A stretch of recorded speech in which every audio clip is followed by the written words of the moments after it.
یہ میرے کزن ہیں, ماموں کے ساتھ آئے ہیں اور ماموں اوپر ہیں. اور سویرا آپا کے الفاظ نہیں, ان کی تند و تیز نگاہیں تھی جو وہ تینوں پریشان ہو گئے تھے. بس بس بس, سب دیکھا ہے میں نے اپنی آنکھوں سے. میرے معصوم بھائی کی آنکھوں میں دھول جھونک کر تم یہاں یہ سب کر رہی ہو, بد کردار لڑکی. ندا کا چہرہ سرخ ہو کر دہکنے لگا تھا. اپنی ہاتھ میں رہیں, آپ اچھی طرح جانتی ہیں کہ آپ جھوٹ بول رہی ہیں, مجھ پر الزام لگا رہی ہیں. بیٹا تم غلط سمجھ رہی ہو, یہ تو. ماں نے مداخلت کی کوشش کی. آپ درمیان میں مت بولیں, میں نے رنگے ہاتھوں پکڑا ہے آپ کی بد کردار بیٹی کو. ندا کا کزن ہونکوں کی طرح کھڑا سب کچھ دیکھ رہا تھا. چوکھٹ میں کھڑا ٹین ایج لڑکا بھی خاموش تھا, بالکل خاموش. مجھے نہیں پتا آپ یہ کیوں کر رہی ہیں, مگر میں اتنا جانتی ہوں کہ میرے گھر میں کھڑے ہو کر آپ مجھے یوں بد کردار نہیں کہہ سکتی. ندا حیرت زدہ بھی تھی اور ابھی سے غصہ بھی آ رہا تھا. اور مجھے سمجھ نہیں آ رہی کہ آپ اس طرح اتنی ڈٹائی سے جھوٹ کیوں بول رہی ہیں. میں نے خود اپنی آنکھوں سے دیکھا ہے بی بی کہ تم کیا کر رہی تھی. وہ چمک کر بولی. کیا کر رہی تھی میں؟ جوس دے رہی تھی, کباب دے رہی تھی. آپ کیوں اس بات کو غلط رنگ دے رہی ہیں, یعنی کہ تم مجھے جھوٹی کہہ رہی ہو. نہیں نہیں نہیں نہیں سویرا بیٹا, اس کا یہ مطلب نہیں تھا. آپ خاموش رہیں امی, یہ خاتون سب کچھ سوچ کر آئی ہیں, انہیں کوئی غلط فہمی نہیں ہوئی ہے. اور ہاں, میں آپ کو جھوٹا اور الزام تراش کہہ رہی ہوں. وہ لڑکی بہت اعتماد اور سختی سے بولی تھی. بس بہت دیکھ سن لیا, میں بھی دیکھتی ہوں اب تم مزید کیسے میرے بھائی کو بیوقوف بناتی ہو. چلو فیضی. وہ دھڑ دھڑ کرتے آگے پیچھے باہر نکلے تھے. منظر ہوا میں تحلیل ہوا, رنگ بکھرے. یادوں کے کینوس پر ایک اور برش اسٹروک لگانے لگا. دیکھتے ہی دیکھتے پینٹنگ پھر سے بڑھنے لگی. بھائی جی بڑے صوفے پر خاموش افسردہ سے بیٹھے تھے. سامنے وہ لڑکا سر جھکائے بیٹھا تھا. سویرا آپا کرسی پر براجمان مسلسل روئے جا رہی تھی. دیدہ دلیری دیکھیں ان لوگوں کی. ایک دو ہم نے ان دونوں کو رنگے ہاتھوں پکڑا, اوپر سے لڑکی نے شور کر کے سارا گھر اکٹھا کر لیا. کیسے لوگ ہیں, آنکھیں بند کر کے دوسرے کمرے میں پڑے تھے. اوپر سے اتنی بد زبانی کہ مجھ سے الٹا ہم پہ الزام لگانے لگے. ٹین ایج لڑکے کا سر مزید جھک گیا. وہ اب اپنے پیروں کو دیکھ رہا تھا. مجھے تو پہلے دن سے ہی ندا کے طریقے اچھے نہیں لگتے تھے, لیکن میں چپ رہی. آپ کی خوشی تھی, میں بھی خوش تھی. آج بھی زبان نہ کھولتی کہ میں دوبارہ تو پہلے بازار میں ندا کو اس لڑکی کے ساتھ دیکھ چکی تھی, مگر آج تو فیضی نے بھی دیکھ لیا. اب خاموش رہتی تو چھوٹا بھائی مجھے بڑے بھائی کا مجرم قرار دیتا. کیوں فیضی؟ لڑکی نے سر اٹھایا. بھائی جی سے نظریں ملائیں. جی بھائی جی, آپا درست کہہ رہی ہیں, ایسا ہی ہوا تھا. بھائی جی کی آنکھوں میں ڈھیروں اداسی اور ویرانی تھی. یادوں کی پینٹنگ چند دن مزید آگے سرکی. ایک فون کال ہر جگہ چھانے لگی. فیضی کے ہیلو کے جواب میں کہے گئے چند فقرے جو آج بھی اسے سنائی دیے تھے. ندا بول رہی ہوں. فیضان, بہت شکریہ تمہارا اور تمہاری آپا کا. آج تمہارے بھائی نے منگنی کا سامان واپس بھیج دیا, اور جانتے ہو میں خوش ہوں, اس لیے کہ انہوں نے مجھے فون بھی کیا. اور پتہ ہے کیا کہا؟ انہوں نے کہا میں جانتا ہوں تمہارا دامن بے داغ ہے, مگر اس واقعے کے بعد تم کبھی میری بہن بھائیوں کے ساتھ خوش نہیں رہ سکو گی. تمہیں بڑی تکلیف سے بچانے کی خاطر چھوٹی تکلیف دے رہا ہوں. تمہیں ہم سے بہتر لوگ مل جائیں گے, اور ملنے چاہیے. وہ رو رہی تھی. یاد رکھنا فیضان, تم اور تمہاری بہن دنیا کے سب سے زیادہ مفاد پرست اور خود غرض بہن بھائی ہو, مگر آئے گا ایک دن جب رضوان تم لوگوں کی اصلیت مان لیں گے, کیونکہ جانتے تو وہ اب بھی ہیں, اور دیکھنا تب وہ تمہیں اپنی شادی میں بلانے کی زحمت بھی نہیں کریں گے. سوری, امپورٹنٹ کال تھی. پارس نے ریسیور رکھتے ہوئے پیشہ ورانہ سی معذرت کی. اس کی آواز پہ یادوں کی رہگزر سے وہ واپس لوٹا اور پھیکا سا مسکرایا. بعض یادیں ان نشتروں سے لبریز ہوتی ہیں جو دوسروں نے ہمیں ہرٹ کرنے کے لیے پھینکے ہوتے ہیں, اور ہم جانتے ہوتے ہیں کہ ہم ٹھیک ہیں, اور جو وہ ہم نے کیا وہ قطعاً غلط نہ تھا, مگر پھر ہر دفعہ وہ نشتر چبھنے پر دل کے اندر چیر دینے والی تکلیف کیوں بڑھتی ہے؟ وہ تکلیف جو کسی ایسے گلٹ سے پیدا ہوتی ہے اس کا نہ انسان اعتراف کرے نہ اسے خبر ہو. تو فائز صاحب, اب آپ نے ہمارے لاہور والی شاخ میں اپلائی کیوں نہیں کیا؟ رضوان صاحب کے بعد وہ جگہ ویسی نہیں رہی. فیضان صاحب ویسے بھی باہر ہوتے ہیں. بظاہر بے پرواہی سے کہتے ہوئے اس نے غور سے پارس کا چہرہ دیکھا. اس کی پیشانی پر ہلکا سا بل پڑا تھا. مینیجر ہی سب سنبھالتے ہیں. حقیقت یہ ہے کہ میں نے ادھر اپلائی کیا تھا, مگر مجھے جاب نہیں ملی. اور آپ نے وہ جاب پہلے کیوں چھوڑی تھی؟ رضوان صاحب کے بھائی فیضان صاحب کا کوئی سفارشی بھرتی ہونا تھا, اس لیے مینیجر نے مجھے ڈھکے چھپے لفظوں میں بتایا تھا کہ میں کوئی اور نوکری تلاش کروں, سو میں نے ریزائن کر دیا. پارس کے لب بھنج گئے. آنکھوں کی پتلیاں ناگواری سے سکڑ گئیں, جیسے اسے بہت کچھ ناپسند آیا ہو, مگر وہ اظہار نہ کرنا چاہتی تھی. فیضان صاحب ابھی تک امریکہ میں ہیں؟ اپنی ناگواری دبائے وہ سنجیدگی سے پوچھنے لگا. 2-3 ماہ قبل تک تو باہر ہی تھے, اب کا معلوم نہیں. آپ کا کوئی رابطہ ہے ان سے؟ وہ کچھ سوچتے ہوئے مخاطب ہوئی، ساتھ ہی وہ مضطرب انداز میں لاشعوری طور پر اپنی بادی کو چھیڑ رہی تھی۔ جی میم، ایک کام کے لیے فون کیا تھا انہیں ایک دفعہ، آپ کو ان کا کانٹیکٹ نمبر چاہیے؟ وہ ذرا سا چونکا۔ نہیں، مجھے کیوں چاہیے ہوگا؟ وہ ایک دم اتنی ناگواری سے پہلو بدر کر بولی کہ وہ خاموش سا ہو گیا۔ پارس کھڑکی سے باہر دیکھتے ہوئے انگلی پر بالی پھیرتے ہوئے کچھ سوچ رہی تھی۔ اس کے ذہن میں کچھ ایسا چل رہا تھا جس سے ماتھے پر شکنے اور آنکھوں میں نفرت میں اضافہ ہو رہا تھا۔ مجھے اجازت ہے میم؟ وہ اپنی حیرت چھپاتا ہوا اٹھ کھڑا ہوا۔ پارس نے دھیرے سے اس بات میں سر ہلا دیا۔ اس کے چہرے پر ابھی تک وہی کلفت چھائی ہوئی تھی۔ سرسب پہاڑیوں کے درمیان بل کھاتی سڑک پر اس کی گاڑی دوڑ رہی تھی۔ باہر کے ٹھنڈے خوشگوار موسم سے بے نیاز وہ اندر بیٹھا اسٹیئرنگ وہیل پر ایک ہاتھ رکھے، وہ دوسرے ہاتھ سے موبائل پر ایک نمبر ملا رہا تھا۔ سلسلہ ملتے ہی اس نے فون کان سے لگایا۔ ہیلو سویرا آپا، کیسی ہیں؟ کار اس نے آہستہ کر دی۔ اب اس کی ساری توجہ کال کی طرف تھی۔ میں ٹھیک ہوں فیضی، تم کیا کرتے پھر رہے ہو؟ وہ اس کے لیے پریشان تھی۔ بھائی جی کا حساب ادا کرنے آیا ہوں۔ اسے لگا کہ وہ اب ڈرائیو نہیں کر سکے گا، سو گاڑی سائڈ پر روک دی اور شیشہ نیچے کر دیا۔ ایک دم یک بستہ ہوا اندر گھسی، ایک طرف پہاڑ، دوسری طرف کھائی مری کا خوبصورت ٹھنڈا لہلہاتا موسم۔ پارس نے تمہیں نہیں پہچانا؟ وہ حیران تھی۔ اس نے میری کبھی کوئی تصویر نہیں دیکھی، سو کیسے پہچان سکتی تھی؟ ہاں یہ بھی ہے، بھائی جی نے ہم سے اسے بالکل کاٹ کر رکھا تھا۔ ان کی آواز میں گلہ درا ہے۔ خیر، اب تمہارا کیا کرنے کا ارادہ ہے؟ پارس کو سزا دوں گا یا دلواؤں گا، اور وہ سب جو بھائی جی نے اس کے نام لگوایا ہے سب واپس لوں گا۔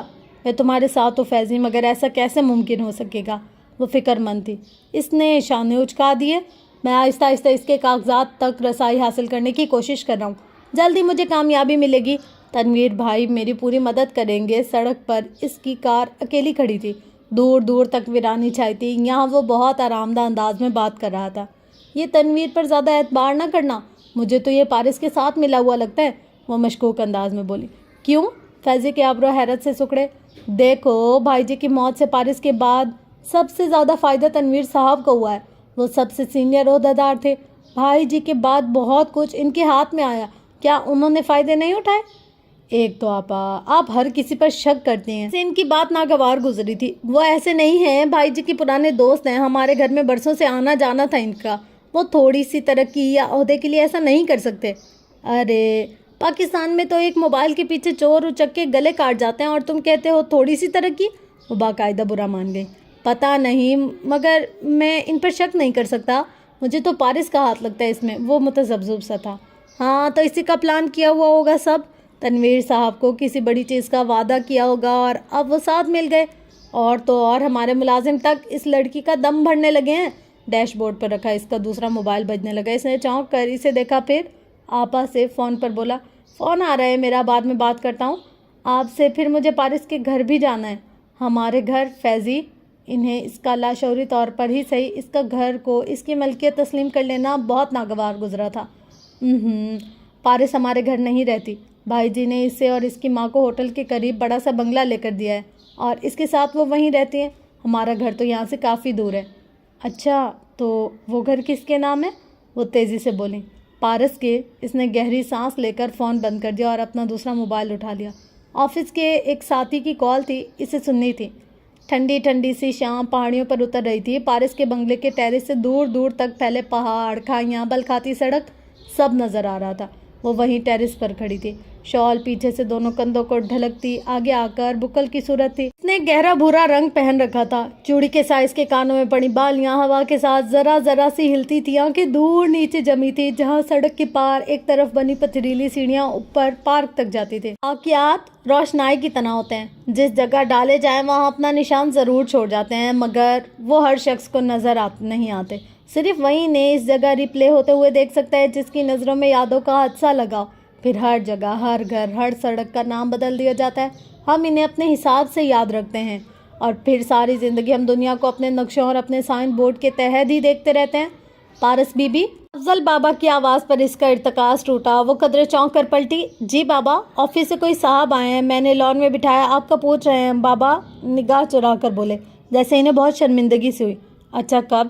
اس نے محسوس کیے بنا حیرت سے نیچے لان کو دیکھا۔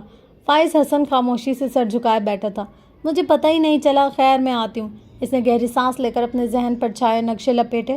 خود کو کمپوز کیا اور نیچے چلی آئی۔ وہ لان میں بیٹھا تھا، جینز، ہلکے سویٹر اور جاگرز میں ملبوس اسے آتا دیکھ کر احتراماً کھڑا ہو گیا۔ کہیے کیسے آنا ہوا؟ وہ تمکینت سے بھرے انداز میں سامنے والی کرسی پر بیٹھی تھی۔ میم، آپ نے برا تو نہیں مانا کہ میں یہاں آ گیا؟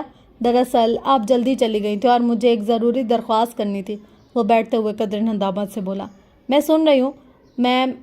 بات یہ ہے کہ مجھے ہوٹل کی طرف سے یہاں قریب میں ہی رہائش مل گئی ہے، مگر وہ بیچلرز پورشن ہے۔ انگلیاں باہم پھنسائے وہ تذبذب سے کہہ رہا تھا۔ امی اور بہنیں کیا کروں میں ان کا؟ وہ میرے ساتھ رہنا چاہتی ہیں، اصرار کر رہی ہیں۔ پارس انہیں ماؤں سے سنتی رہی اور کچھ بولی نہیں۔ تنویر صاحب نے بتایا تھا کہ آپ کے گھر کی پچھلی طرف جو 2-3 گھر ہیں وہ بھی ہوٹل ملازمین کے لیے ہیں۔ ان میں سے ایک گھر خالی ہے۔ میں ایک بہت جونیئر عہدیدار ہوں، نیا بھی ہوں، پھر بھی سوچا درخواست کر لوں اگر مجھے وہ گھر مل سکے تو۔ اس نے فکرہ ادھورا چھوڑا۔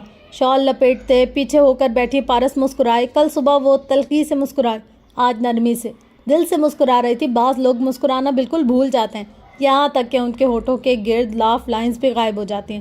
پھر اگر کبھی وہ ذرا سا مسکرا بھی دے تو لگتا ہے کہ ان کی گردن پر کوئی اجنبی چہرہ آ ٹھہرا ہے، ایسا چہرہ جس سے آپ شناسا بھی نہ ہوں اور وہ آپ کو اچھا بھی لگے۔ میں کبھی بھی وہ گھر آپ کو نہ دیتی اگر یہ درخواست آپ کی فیملی کی طرف سے نہ ہوتی۔ قدر کیجیے گا ایسے رشتوں کی جو آپ کے سینے کے اوپر پہنی جیب کے بجائے سینے کے اندر دھڑکتے دل میں دلچسپی رکھتے ہو۔ میں بتا نہیں سکتا میں کتنا خوش ہوں۔ عالیہ اور حمیرہ تو خوشی سے پاگل ہو جائیں گی۔ وہ بہت خوش، بہت احسان مند نظر آ رہا تھا۔ پارس کی مسکراہٹ مزید نرم ہو گئی تھی، اس کی آنکھوں میں خوشی تھی۔ مجھے قطعاً امید نہیں تھی کہ آپ مان جائیں گی۔ امی نے تو یہاں تک کہہ دیا تھا کہ اگر ضرورت پڑے تو وہ خود آ کر درخواست کریں گی، لیکن ظاہر ہے یہ سب مناسب نہ تھا۔ پارس کی مسکراہٹ پھیکی پڑی، چہرے پر سایہ سا لہرایا تھا۔ ہوا کے گرم جھونکے کی تنہا ایک یاد گالوں سے ٹکرائی، اسے لمحے بھر کے لیے سب کچھ گھوم گیا۔ میں پارو کی ماں ہوں۔ جی خود آئی ہوں آپ کے پاس، ایک درخواست کرنی تھی۔ پارو کہنے میں ہچکچا رہی تھی، دانت نکوس کر کہتی۔ فیروزہ مائی نے تائیدی نظروں سے سامنے بیٹھی مضطرب و اداس 17-18 برس کی لڑکی کو دیکھا جس کی تھوڑی ندامت کی باعث سینے سے لگی ہوئی تھی۔ کہو، سلائی سینٹر کی مالکن آنٹی نے بیزاری سے کہا۔ پارو کی 3 ماہ کی ایڈوانس تنخواہ اگر مل جائے تو آپ کا بڑا احسان ہوگا۔ اصل میں اس کا بڑا بھائی بیمار ہے جی، دوا دارو پہ بہت خرچہ ہو گیا ہے، قرض بڑھ گیا ہے، گردن پر کچھ مدد ہو جائے۔ لڑکی کی تھوڑی جیسے سینے سے چپک گئی تھی، آنکھیں ڈبڈبا رہی تھی، ہر طرف دھند چھا رہی تھی۔ ماں منتیں کر رہی تھی، آنٹی انکار کر رہی تھی۔ 3 مہینے کی تو مشکل ہے، ہاں 2 مہینے کی مل سکتی ہے، وہ بھی اس شرط پر کہ یہ کوئی ناغہ نہیں کرے گی، اور ہاں یہ آخری بار ہے جب میں تنخواہ ایڈوانس میں دے رہی ہوں، نخوت سے بولی۔ آنٹی اٹھی اور اندر چلی گئیں۔ لڑکی نے بھیگا چہرہ اٹھایا۔ شکیل نے دکان والے کا جو شیشہ توڑا تھا وہ 2 تنخواہوں سے تو نہیں پورا ہوا۔ اس کی آنکھوں میں آنسو مگر آواز میں دبی دبی سی تلخی تھی۔ ششت! فیروزہ مائی نے کھرکا۔ اعلان کرے گی کیا اب؟ اور پورا ہو جائے گا نا؟ ٹیوشن والی باجی سے بھی 2 ماہ کے ایڈوانس پکڑ لیں گے، یا آنٹی پیسے لے آئی تو وہیں چلتے ہیں۔ کیا امی کیوں مجھے سب کے سامنے شرمندہ کرواتی ہیں؟ وہ پھر روحان سی ہوئی تھی۔ زیادہ بک بک نہ کر، آرام سے بیٹھ۔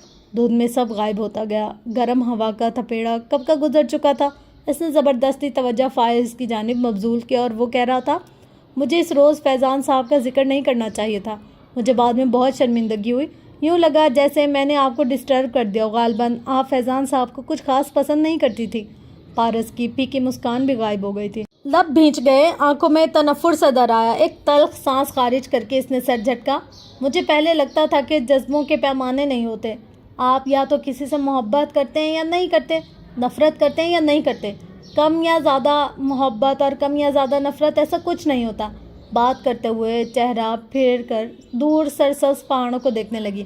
مگر اب مجھے لگتا ہے کہ جذبے بھی ناپے جا سکتے ہیں، کچھ لوگوں کی نفرت ہر نفرت سے بڑھ جاتی ہے۔ آپ کا قصور نہیں ہے، میں اس آدمی سے اتنی شدید نفرت کرتی ہوں کہ کسی کے منہ سے بھی اس کا ذکر سنتی ہو تو ناگوار ہی گزرتا ہے۔ وہ پھیکا سا مسکرائے۔ فائز نے بمشکل اپنے تاثرات چھپائے۔ مجھ سے نفرت؟ میرے بھائی کو تم نے قتل کیا اور نفرت بھی تمہیں مجھ سے؟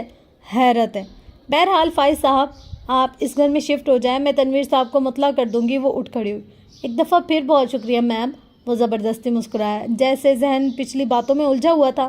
کیا میں آپ کے ملازم افضل بابا کو ساتھ لے جاؤں؟ اس گھر کی چابی انہی کے پاس ہے۔ اچھا،